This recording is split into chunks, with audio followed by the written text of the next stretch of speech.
ये सबके पास बुक है और इस पे आपको स्लाइड पे भी दिख जाएगी, मतलब स्क्रीन पे भी दिख जाएगी। अपन ने कल यहाँ तक बात की थी कि जो राग होता है वो दो प्रकार का होता है। एक होता है शुभ राग, एक होता है अशुभ राग। शुभ राग का मतलब ये होता है कि हम जो भगवान के प्रति परिणाम करते हैं, जिनवाणी के प्रति परिणाम करते हैं, हमारे मंदिर में जैसे परिणाम रहते हैं वैसे हमारे शुभ परिणाम रहते हैं। शुभ शुभ राग रूप परिणाम होते हैं। और हम जो घर परिवार मित्र मकान जायदाद कर ऊपर जो राग है हमारा, वह अशुभ राग है। और वो जो दोनों राग है वह चाहे कितना भी अच्छा हो, चाहे भगवान के प्रति हो, चाहे जिनवाणी के प्रति हो, तो यहाँ पर कह रहे हैं कि शुभ राग हो या अशुभ राग हो, वो दोनों ही यहाँ पर छोड़ने लायक है। जब राग भाव की उत्पत्ति को हिंसा की परिभाषा में आचार्य अमृतचंद्र ने सम्मिलित किया होगा, तब उसके व्यापक अर्थ शुभ राग और अशुभ राग का ध्यान उन्हें ना रहा हो, ऐसा नहीं माना जा सकता। ठीक है, अब अपन आगे की चर्चा करते हैं।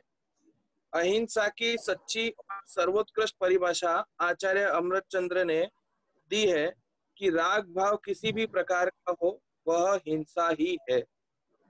समझ में आ रहा है? कोई भी प्रकार का राग परिणाम हो, है ना। कल किसी ने पूछा था कि प्रशस्त राग हो तो मतलब भगवान के प्रति जो शुभ राग है, तो हाँ, वो शुभ राग किंचित मात्र थोड़ी देर के लिए यदि हम ऐसा सोचे कि शुभ राग नहीं करेंगे तो भक्ति कैसे करेंगे, कि भगवान के प्रति भक्ति और आस्था हमारी श्रद्धा दृढ़ करने के लिए है। जैसे ही श्रद्धा दृढ़ होती जाती है वहां से भी राग छूटता जाता है। और ये जो राग परिणाम है जब तक हमारे जीव में है, हमारे इस परिणाम में पड़ा हुआ है, तब तक हम हिंसात्मक ही हैं, हम हिंसा कर ही रहे हैं, हमें अपनी आत्मा की हिंसा का पाप लग ही रहा है। यदि उसे कहीं अहिंसा कहा हो तो उसे व्यवहार उपचार का कथन कहना चाहिए। क्या कहा? यदि कहीं पर कोई प्रकार का राग, जैसे हम जो कह रहे हैं कि जो जिनेन्द्र देव, जिनेन्द्र वाणी और जिनेन्द्र शास्त्र, देव शास्त्र गुरु के प्रति जो हमारे जो परिणाम है उसमें जो यदि हमारा राग है तो वो किंचित मात्र है, थोड़ा सा है। और वो जो राग है वो राग उपचार से, कथन से उसको राग नहीं कहा, मतलब वहां पर हिंसा नहीं कहा जा सकता, नहीं कहा गया है। यहाँ यह प्रश्न हो सकता है कि ऐसी अहिंसा तो साधु ही पाल सकते हैं, अतः यह तो उनकी बात हुई, है ना। ये जो हम यहाँ पर राग की बात कर रहे हैं, और ये जो प्रकार का राग है, ऐसा राग तो सिर्फ हमारे दिगंबर मुनिराजों के पास ही होता होगा, साधुओं के पास होता होगा, कि वो अरागी होते हैं, है ना। उनके पास द्वेष नहीं है, राग नहीं है, कोई भी प्रकार का परिग्रह नहीं है, कोई भी प्रकार का पाप नहीं है। तो ऐसा जो अहिंसा है वो तो सिर्फ वो ही पाल सकते हैं। सामान्य जन श्रावकों को तो दया रूप दूसरे को बचाने का भाव अहिंसा ही सच्ची है। यहाँ पर यह प्रश्न है। पर आचार्य अमृतचंद्र ने श्रावक के आचरण के प्रकरण में ही इस बात को लेकर यह सिद्ध किया है कि अहिंसा दो प्रकार की होती है। क्या कहा? अहिंसा दो प्रकार की नहीं होती है। अहिंसा को जीवन में उतारने के स्तर दो हो सकते हैं। अहिंसा दो प्रकार की नहीं हो सकती कि किसी के लिए कुछ और किसी के लिए कुछ, श्रावक के लिए कुछ और मुनियों के लिए कुछ, ऐसा अलग अलग नहीं हो सकता है। यदि श्रावक पूर्ण हिंसा का त्यागी नहीं हो सकता तो वह अल्प हिंसा का त्याग करे, है ना। हम जो 7 व्यसन हम अगर नहीं कर रहे हैं तो हमने क्या किया है कि जो बहुत सारी हिंसा से, बहुत सारी प्रकार की द्रव्य हिंसा से हम बच गए। 5 पाप रूप हमारा प्रवर्तन बाहर में नहीं दिखाई दे रहा है, हम हिंसा, झूठ, चोरी, कुशील, परिग्रह रूप परिणाम बाहर में नहीं कर रहे हैं, तो हम थोड़ा सा उससे वैसी जो द्रव्य हिंसा, जो बड़ी हिंसा है, उससे तो हम छूटे हुए हैं, बचे हुए हैं।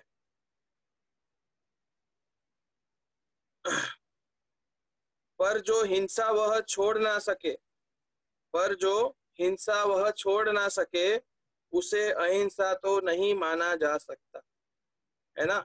हम दिन भर में ऐसे बहुत सारे कार्य करते हैं, खाते हैं, पीते हैं, उठते हैं, बैठते हैं, सोते हैं, बहुत सारी चीजें, टीवी देखते हैं, ऐसे बहुत सारे दूसरे बहुत सारे कार्य करते हैं, जिसके कारण कहीं ना कहीं जीवों की हिंसा निरंतर चल रही है। जीवों की हिंसा भी चल रही है, और साथ साथ में हम अपने स्वभाव को भी भूले ही जा रहे हैं। हम बिल्कुल भी हमारे ऊपर से वो धूल झटक नहीं रहे हैं, तो उसे अहिंसा तो नहीं माना जा सकता है।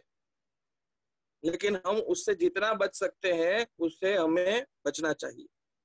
यदि हम पूर्णतः हिंसा का त्याग नहीं कर सकते हैं, तो हमें अंशतः त्याग करना चाहिए। हमको थोड़ा थोड़ा करके त्याग करना चाहिए।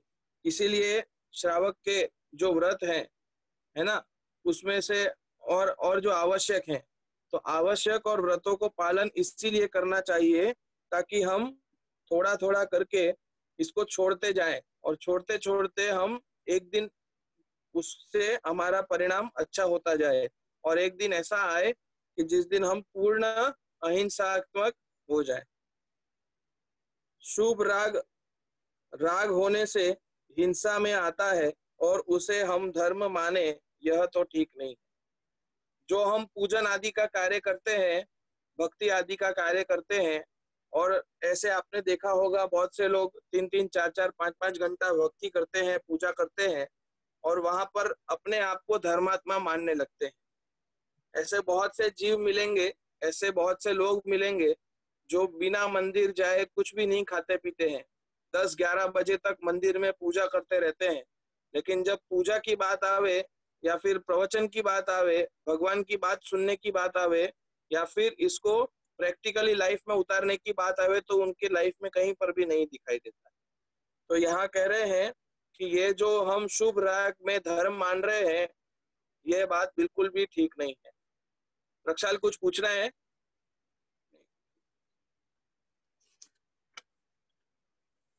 राग द्वेष मोह की उत्पत्ति होना हिंसा है, और उन्हें धर्म मानना महाहिंसा है। क्या कहा? राग द्वेष मोह की उत्पत्ति, ये तो क्या है? हिंसा है। और उसमें धर्म मानेंगे तो बहुत बड़ा पाप, मतलब बहुत बड़ी हिंसा, महाहिंसा कहलाएगी। जो राग द्वेष रूप मोह के भावों में उत्पत्ति, मोह के भाव की उत्पत्ति जो हो रही है, वो हमारे अंदर में हो रही है। और जब हम यही राग द्वेष मोह परिणाम दूसरे के प्रति करते हैं, मतलब कि जीव दया के परिणाम में धर्म मानना, दूसरे देवी देवताओं को मानने से धर्म मानना, है ना, ऐसे बहुत सारे मिथ्यात्व रूपी परिणाम रखना, जिसके कारण से ना धर्म होता है और ना पुण्य होता है, बल्कि हमें पाप का बंध ही होता है ना। कुगुरु, कुधर्म और कु शास्त्र, इनको हमें नहीं पढ़ना चाहिए, इनको नहीं समझना चाहिए, इनसे दूर रहना चाहिए।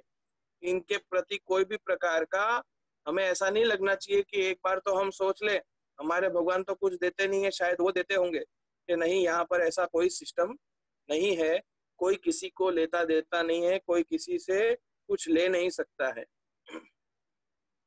तथा रागादि भावों की उत्पत्ति नहीं होना ही परम अहिंसा है। अब परम अहिंसा यहाँ पर किसको प्रकट होगी? जिसको राग उत्पन्न ही नहीं होगा, है ना। जो जिसको राग उत्पन्न ही नहीं होगा, उसको परम अहिंसा होगी।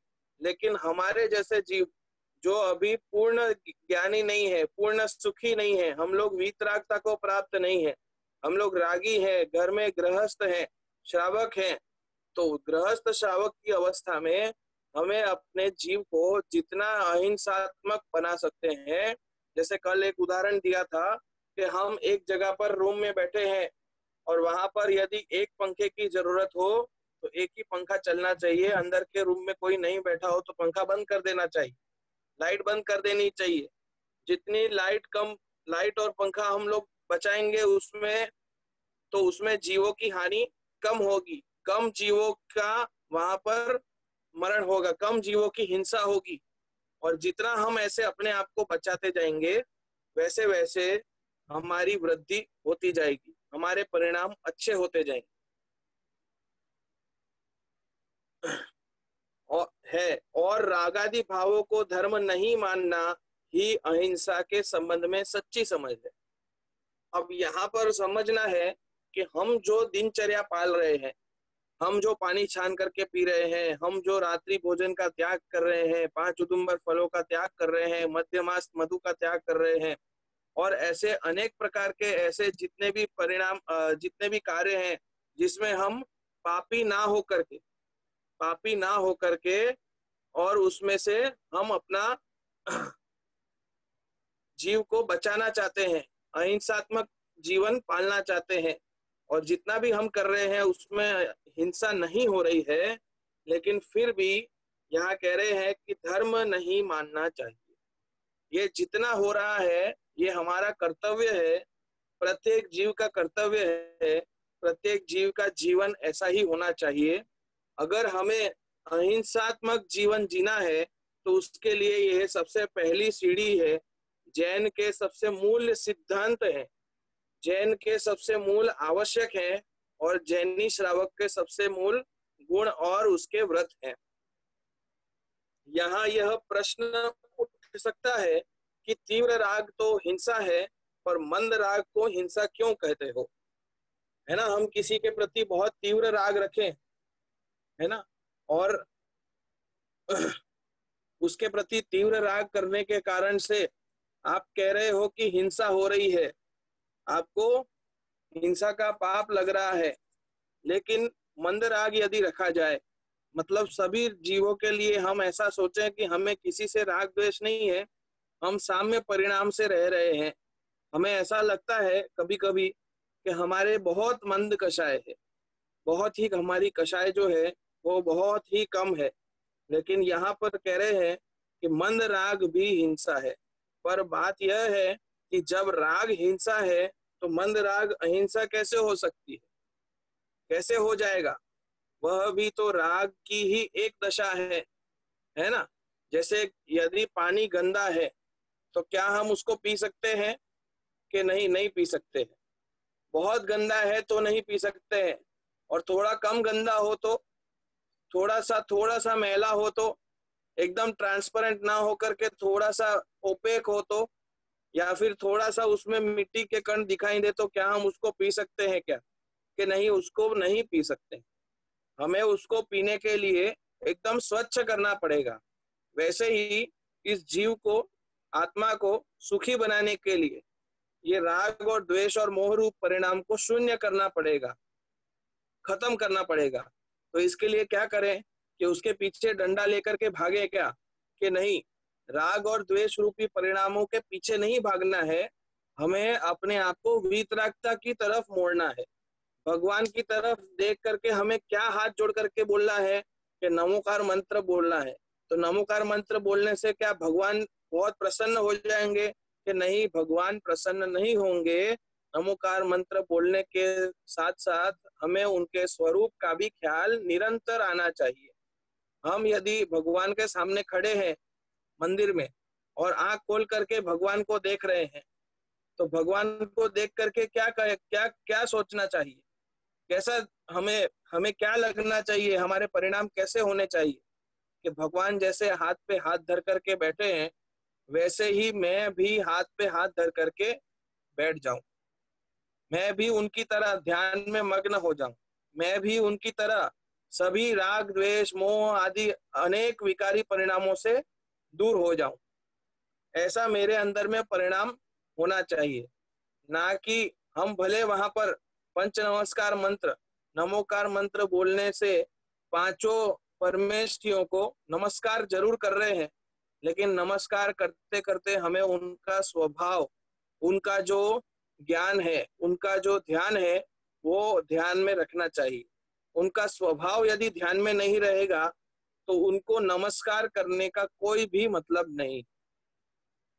कहने का मतलब, हम द्रव्य से नमोकार मंत्र तो पढ़ते हैं लेकिन भाव से नहीं पढ़ते, मुंह से तो बोलते हैं लेकिन मन में परिणाम शायद कुछ और चलते होते हैं।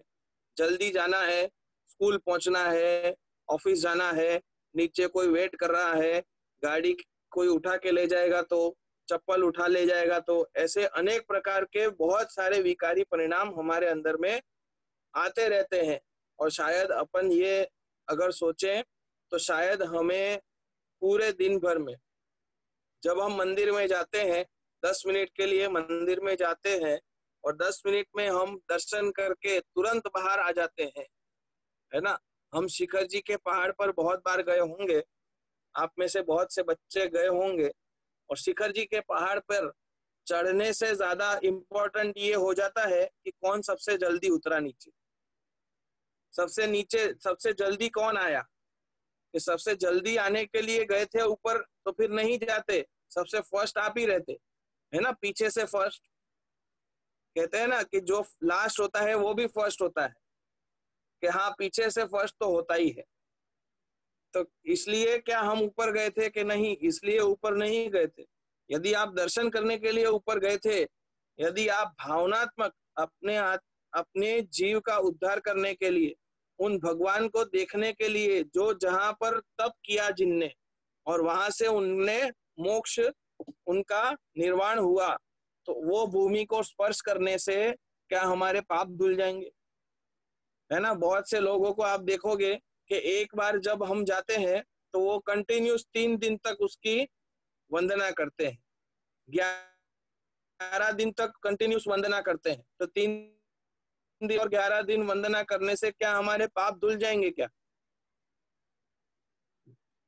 अरे बोलो, आप लोग चुप क्यों हो? वैसे तो चुप कर दिए गए हो, लेकिन आप अपने आप में तो चुप नहीं हो। म्यूट यहाँ पर है, आपके मुंह में कोई क्लिप नहीं लगाई है, तो मुझे आपके एक्सप्रेशन दिख सकते हैं कि भाई जितने भी परिणाम हमारे हैं, हमारा जीवन सिर्फ और सिर्फ परिणामों के आधार पर टिका हुआ है। यदि हमारे परिणाम अच्छे होंगे तो हमारा कोई भी प्रकार का बुरा कर्म, कोई भी प्रकार का पाप परिणाम, कोई भी प्रकार के कषाय परिणाम हमारे अंदर में नहीं आए। अगर हमारी इच्छा वहां सम्यक शिखर पर जाकर के भी 3 बार वंदना करने से नरक और तिर्यक गति नहीं आएगी, ऐसा है तो गलत हम भावना से जा रहे हैं। ये जरूर है कि एक बार वंदे जो कोई ताको नरक पशु गति ना होई, उसको नरक और पशु गति नहीं होती है।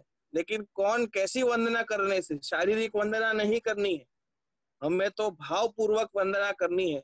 वहां से 20 तीर्थंकर मोक्ष गए हैं, और ऐसे कितनी जो पहले तीर्थंकर हो चुके हैं, ऐसे कितने सारे तीर्थंकर उस भूमि से मोक्ष गए हैं। सम्यक शिखर एक शाश्वत हमारा तीर्थ है। तो ऐसे जगहों पर जाकर के भी, तीर्थ क्षेत्रों पर जाकर के भी, और अतिशय क्षेत्रों पर जाकर के भी, और सिद्ध क्षेत्रों पर जाकर के भी, और मंदिर में जाकर के भी, मंदिर तीर्थ क्षेत्र, सिद्ध क्षेत्र, अतिशय क्षेत्र, इसमें कोई ज्यादा फर्क नहीं है।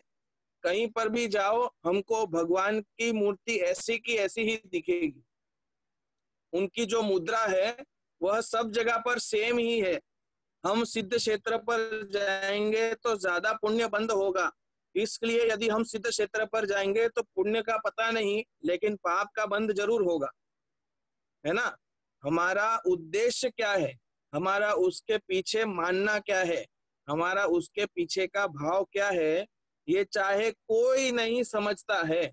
चाहे हम इसका परिणाम, हमारा जो मन का भाव है वो किसी को ना बताएं, लेकिन फिर भी हमको उसका भाव पता है, हमें अपना भाव पता है, हमें अपने परिणाम पता है, हमें अपने मंद राग और तीव्र राग के कषाय के परिणाम हमें पता होते हैं, किसी और को पता हो या ना हो।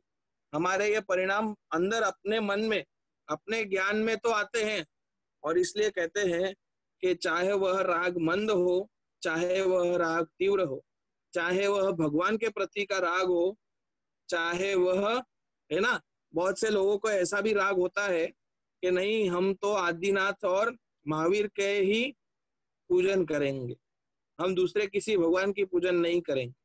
या फिर संडे को महावीर महावीर स्वामी का दिन है, ट्यूसडे को कोई शांति शीतल नाथ भगवान का दिन है। ऐसे बहुत सारी मिथ्या कल्पनाएं हैं, है ना। हम 4 पूजन करेंगे, 5 पूजन, 6 पूजन, 10 पूजन करेंगे तो जल्दी ज्यादा जल्दी सुखी हो जाएंगे। कि ज्यादा जल्दी सुखी का नहीं पता, लेकिन आप शायद जल्दी से आपके पैर दुखने के कारण हॉस्पिटल में जरूर जाएंगे, क्योंकि आप 4-4, 6-6 घंटे सिर्फ बैठ बैठ कर पूजन जोर जोर से चिल्ला रहे हो। आपको क्या पूजन का अर्थ समझ में आ रहा है? क्या उसमें भगवान की जो गुण गाए गए हैं उस गुण का अर्थ समझ में आ रहा है? क्या हमें उस गुण का अर्थ समझने के साथ साथ उसका भाव भाषण भी हो रहा है? तो इसलिए कहते हैं कि हमें ये जो कार्य है जो हम मंदिर में जाकर के करते हैं, वहां पर हमारे भाव बहुत बहुत ज्यादा अच्छे होने चाहिए, बहुत अच्छे होने चाहिए के साथ साथ हमें सारी चीजों का भाव भाषण भी होना चाहिए। नमोकार मंत्र पढ़ते पढ़ते क्या हमारे मन में वो तीर्थंकर परमात्मा, वो अरिहंत परमेष्ठी, वो सिद्ध परमेष्ठी, वह आचार्य परमेष्ठी, साधु परमेष्ठी, है ना, और उपाध्याय परमेष्ठी, पांचों के पांचों परमेष्ठी हमारे आंख के सामने हमारे ज्ञान में झलकते हैं कि नहीं झलकते हैं? हमें लाइव दिखने चाहिए। समो शरण में अरहंत परमात्मा बैठे हैं, वैसे ही अरहंत परमात्मा मैं उनको नमस्कार कर रहा हूँ। तो उन अरहंत परमात्मा को नमस्कार करते करते क्या हम समो शरण का पूरा दृश्य कल्पना कर सकते हैं कि हम समो शरण में खड़े हैं? हम इतने भाग्यशाली जीव हैं कि हमें अरहंत भगवान के दर्शन करने मिल रहे हैं। साक्षात सिमंदर स्वामी के यदि दर्शन करने हो तो अभी उनका समो शरण विदेश क्षेत्र में चल रहा है, तो विदेश क्षेत्र तो नहीं जा सकते, लेकिन क्या हम यहाँ पर बैठे बैठे सिमंदर स्वामी की कल्पना करके उनके दर्शन करने से हमें क्या होगा कि हम सिमंदर स्वामी जैसा बनने की भावना रखेंगे। तो सिमंदर स्वामी की भावना के लिए हमें क्या करना पड़ेगा कि 16 कारण व्रत रखो तो तीर्थंकर प्रकृति का बंध होगा, और प्रकृति का बंध होगा तो हम भी तीर्थंकर बन जाएंगे। तो कितने 16 कारण व्रत रखें कि साल भर में कितनी बार आते होंगे 16 कारण व्रत? है 6 बार आते हैं, 8 बार आते हैं, 3 बार आते हैं, पता नहीं कितनी बार आते हैं, है ना। 3 बार आते हैं या 6 बार आते हैं। तो 16 कारण व्रत जो है 3 बार आते हैं। प्रिया बोल रही है 3 बार आते हैं। आपको पता है क्यों? क्यों पता है? क्योंकि आपने देखा होगा कि 16 कारण का हम उपवास रखते हैं, बहुत सारे अलग अलग पूजा करते हैं, 16 कारण पूजा करते हैं ना, 16 कारण पूजन। तो 16 कारण की पूजन करने से तीर्थंकर बन जाएंगे क्या? कि नहीं, तीर्थंकर उसकी पूजन, वो पूजन करने से तो तीर्थंकर नहीं बनेंगे, लेकिन कदाचित हमारे परिणाम हो जाए। अरे 20 साल से हम लोग, जितने भी हमारी उम्र है, हम बहुत सारी अलग अलग पूजन कर चुके हैं, 10 लक्षण से लेकर के नंदीश्वर दीप की लेकर के, और ऐसे अनेक पूजन कर चुके हैं। हमको क्या आज तक उसका भाव भाषण हुआ है? और यदि भाव भाषण होना है तो वो कोई भी एक पूजन से भी हो सकता है, कोई एक लाइन से लेकर के भी हो सकता है, कोई भी एक अर्घ से लेकर के भी हो सकता है। 16 कारण का व्रत रखने से तीर्थंकर नहीं बनेंगे। और यदि हमारे परिणामों में ऐसा है कि हम तीर्थंकर बनने के लिए 16 कारण व्रत रख रहे हैं, तो हम कभी भी मोक्ष तो बहुत दूर की बात है, राग और द्वेष को भी नाश नहीं कर पाएंगे, क्योंकि हमारा राग अभी उनकी बाह्य चीजों पर ही अटका हुआ है। वो समो शरण रूपी जो उनकी लक्ष्मी है, जो बाह्य लक्ष्मी है, उस पर हमारा ध्यान अटका हुआ है। हमारा ध्यान कहाँ होना चाहिए था कि हमारा ध्यान उनके अंदर में जो परिणाम चल रहे हैं, ज्ञान, ध्यान, तप, इसके ऊपर हमारा परिणाम चलना चाहिए था। हमारे भाव उसके लिए बहुत सारे उत्कृष्ट होने चाहिए थे, और उनके जो ज्ञान, ध्यान और तप को देख करके हम अपने ज्ञान, ध्यान और तप में बढ़ोतरी करते जाएं तो अपने आप ये राग खत्म होता जाएगा। लेकिन उनको देख करके हम उन्हीं के लिए सब दिन, पूरे दिन बहुत सारे किलो किलो चावल चढ़ाएंगे, तो क्या हम उनके जैसे बन जाएंगे क्या? कि नहीं, हम कभी भी उनके जैसे नहीं बन सकते, है ना। अभी देखो इसमें कहते हैं राग जितना घटे उतना ही अच्छा है। अब वो चाहे शुभ राग हो अशुभ राग हो, तीव्र राग हो या मंद राग हो। आपको पता होगा कि ये जब भी गुस्से की बात आती है और राग की बात आती है, बहुत गुस्सा आता है किसी के प्रति, तो आपको आजकल बहुत सारे ऐसे टेक्निक मिलेंगे कि आप मुंह में पानी भर लो, आप उल्टी गिनती करो 10 से लेकर के 1 तक, 3-4 बार करो तो आपका शायद गुस्सा ठंडा हो जाएगा। ये सब क्या है कि ये सब सिर्फ और सिर्फ आपका उपयोग भटकाने की स्टाइल है। उपयोग को भटका दो तो अपने आप वहां से हमारा परिणाम चेंज हो जाएगा। हम इतना तो समझते हैं कि प्रत्येक समय का परिणाम अलग होता है। हर एक समय में हमारा जो परिणाम होता है वो अलग होता है। हर एक समय में हमारी पर्याय बदलती रहती है। तो क्या वह वस्तु, जो भी वस्तु है, वह निरंतर रहने वाली है कि नहीं है? अगर हमें इस चीज को घटाना है, राग को घटाना है, राग को कम करना है, तो हम राग राग राग राग राग राग कितनी देर बोलेंगे तो राग कम हो जाएगा? कि ऐसा कभी भी नहीं होगा, क्योंकि जिसको कम करना है हम उसी की स्तुति गाए जा रहे हैं, हमको उसकी स्तुति नहीं गाना है। और राग को कम करने के लिए वीतरागता का पोषण करना पड़ेगा, पर उसके सद्भाव को धर्म नहीं कहा जा सकता। यदि राग पड़ा हुआ है और राग में ही हम धर्म मान रहे हैं, तो यहाँ कह रहे हैं कि जब तक राग कम होता जाएगा, कम होता जाएगा, कम होता जाएगा, जब तक राग है तब तक धर्म नहीं हो सकता है। और जब राग चला जाएगा तब धर्म प्रकट हो जाएगा। धर्म तो राग द्वेष मोह का अभाव ही है, और वही अहिंसा है जिसे परम धर्म कहा जाता है। जब ये राग द्वेष और मोह खत्म हो जाएगा तब वास्तव में अहिंसा प्रकट हो जाएगी, और जब यह अहिंसा प्रकट हो जाएगी उसे ही परम धर्म कहा जाता है। अब ये जो परम धर्म है जिसकी हम चर्चा कर रहे हैं, ये तो 12वें गुणस्थान में जाकर के जब मोह छूटेगा तब जाकर के प्रकट होगा। तो हमें अभी क्या करना चाहिए? तो यहाँ कह रहे हैं कि आपको जितना हो सके उतना अपने राग को कम करना है। तो राग को कम करने के लिए क्या करें? जैसे दूध को मीठा कम करना हो तो क्या करना पड़ेगा? तो शक्कर कम डालनी पड़ेगी। और बिल्कुल ही फीका करना हो तो क्या करना पड़ेगा? कि शक्कर नहीं डालनी पड़ेगी। तो क्या हम यहाँ पर भी ऐसा ही करें कि हाँ, थोड़ा बहुत ऐसा प्रयोग करें कि हमारा जो राग है वो पर वस्तु पर से छूटने लग जाए, कम होते लग जाए। जैसे जैसे कम होता चला जाएगा, हमें बाकी की सारी चीजें वह कैसे कम होगा? कि वीतरागता की पोषक ही जिनवाणी कहलाती है। जो वीतरागता की पोषक है, वह जो जिनवाणी है, वह उसमें बिल्कुल भी कोई भी मिलावट नहीं मिलेगी, उसमें कोई भी प्रकार का हमें मिथ्या ज्ञान नहीं मिलेगा। तो यहाँ कह रहे हैं कि वो जो वीतरागता की पोषक कर रहे हैं, ऐसी हमारी जिनवाणी का स्वाध्याय करेंगे, मंथन करेंगे, चिंतन करेंगे, मनन करेंगे, है ना? तो ये जो वीतरागता की पोषक जिनवाणी है उसको हम पढ़ेंगे, सुनेंगे, तो हमारा राग कम होता चला जाएगा। तो राग कम करने के लिए क्या करना? कि वीतरागता की पोषक जिनवाणी का स्वाध्याय करना। जिनवाणी का स्वाध्याय जैसे जैसे बढ़ता चला जाएगा, अपने आप बाह्य वस्तुओं से राग कम होता चला जाएगा, है ना? जैसे वह मीठा जो दूध था उसमें से हमें क्या करना है? हमें उस मीठे दूध को थोड़ा कम मीठा करना है। तो उसमें से शक्कर अलग की जा सकती है क्या? कि नहीं, शक्कर अलग नहीं की जा सकती। तो एक और उपाय बताओ जिससे वह मीठा दूध फीका हो जाए। तो मीठा दूध को फीका और करना है तो शायद वो जो ग्लास में दूध भरा हुआ है उसमें जितना दूध भरा है उसमें और दूध भर दो, उसमें और दूध भर दो, तो मीठा कम हो जाएगा।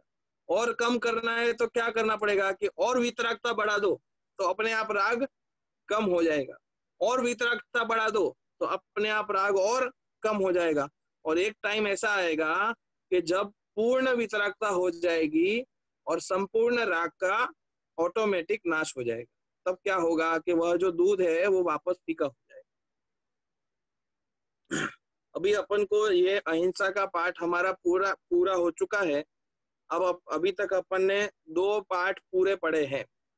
अभी जो अपना आगे के 3 पाठ हमको पढ़ने हैं वह आज और कल, मतलब ये अभी का हमारा क्लास हमारी हो लगभग हो जाएगी अभी, लेकिन उसके बाद कल, आज दोपहर की क्लास और कल पूरे दिन की दोनों क्लास, ये 3 क्लास में अपन को 3 चैप्टर पढ़ने हैं, जिसमें से बहुत सिंपल जो पार्श्वनाथ भगवान का जो जो कहानी है, जो उनकी स्टोरी है, जो पार्श्वनाथ भगवान की पूरा जीवन उसमें लिखा हुआ है, उसको हमको पहले से पढ़ लेना है, क्योंकि उसमें समझने जैसा बहुत कुछ नहीं है। शायद उसमें से कुछ आपको डाउट या क्वेश्चन हो सकते हैं, वो क्वेश्चन अपन कल सुबह लेंगे। तो आपका ये होमवर्क ये है कि आपको इसको थरली, मतलब अच्छे से रीड करना है और उसमें से प्रश्न निकालने हैं। आपको एक और चीज बता दूं कि आपके जो पेपर होने वाले हैं वो भी ऑनलाइन होने वाले हैं और आपको उसको ऑनलाइन ही फिल करना है। तो ऑनलाइन फिल करने के लिए आपको तैयारी ऐसी करनी है कि ज्यादा से ज्यादा ऑब्जेक्टिव क्वेश्चंस याद करने हैं।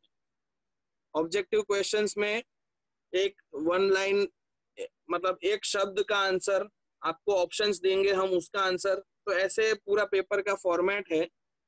मतलब अभी एक बार पूरा सब चीज हो जाएगी तो मैं पूरा फॉर्मेट भी शेयर कर दूंगा कि क्या क्या आने वाला है। क्वेश्चंस नहीं बताऊंगा, लेकिन क्या कैसे पूछा जाएगा ये बताऊंगा। अभी हमें अष्टानिका, हाँ एक मिनट, प्रिया का हैंड रेज्ड है, बोलो।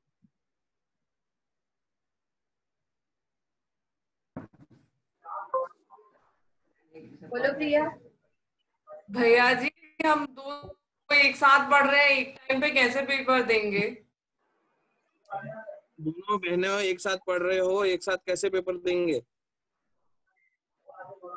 दो दो मोबाइल हैं आपके पास? वो एक भैया पढ़ रहा है उससे, क्या? उसका विज्ञान एक का पेपर होगा उसी टाइम। दूसरा फोन उसके भाई के पास है, इनके भाई के पास। भाई पढ़ रहा है हाँ हाँ मतलब फोन से। ठीक है, समझ गया मैं।